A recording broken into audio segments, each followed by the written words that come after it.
मस्ती मस्ती छै मस्ती मस्ती छै भैया के साली दुनू मस्ती मस्ती छै। अखन अहाँ सब सुन रहल छी दुल्हन म्यूजिक की शानदार प्रस्तुति। दुल्हन म्यूजिक की शानदार प्रस्तुति। भैया के साली दुनू मस्ती मस्त छै भैया के साली दुनू मस्ती मस्त छै भैया के साली दुनू मस्ती मस्त छै। एगो छै गोरकी एगो सबरकी एगो छै गोरकी एगो सबरकी दुनू के जोड़ी जबरदस्त दस्त छै। भैया के साली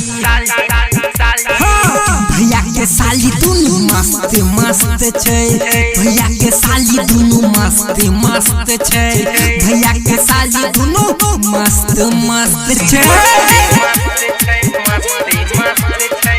भैया के साली दुनू मस्ती मस्ती छै भैया के साली दुनू मस्त मस्त छै। अहाँ सब सुन रहल छी दुल्हन म्यूजिक की शानदार प्रस्तुति। देखै में लागै छै सबसे अलग रे हरदम लगबै छै सेंटे गजब रे। देखै में लागै छै सबसे अलग रे हरदम लगबै छै सेंटे गजब रे। भैया के गेलो ससुरा बैठैया दुनू पजरा होठ में लाली लगौने लागैया हमरा खतरा चुमा त दे में दुनू टंच टंच छै। भैया के साली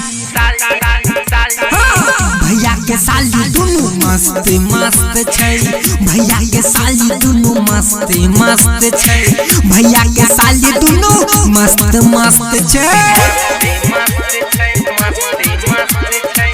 भैया के साली दुनू मस्ती मस्ती छै भैया के साली दुनू मस्त मस्त छै। अखन अहाँ सब सुन रहल छी दुल्हन म्यूजिक की शानदार प्रस्तुति। पहले तो देखै में लागै छले छोट रे भेले जवान दुनू भ गेल मोट रे। पहले तो देखै में लागै छले छोट रे भेले जवान दुनू भ गेल मोट रे।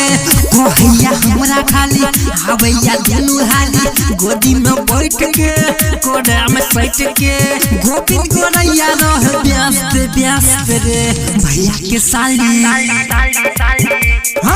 भैया के साली दुनू मस्त मस्त छै भैया के साली दुनू मस्त मस्त छै भैया के साली दुनू मस्त मस्त छै। अहाँ सब सुन रहल छी मदनेश्वर स्थान मदना से दुल्हन म्यूजिक की शानदार प्रस्तुति।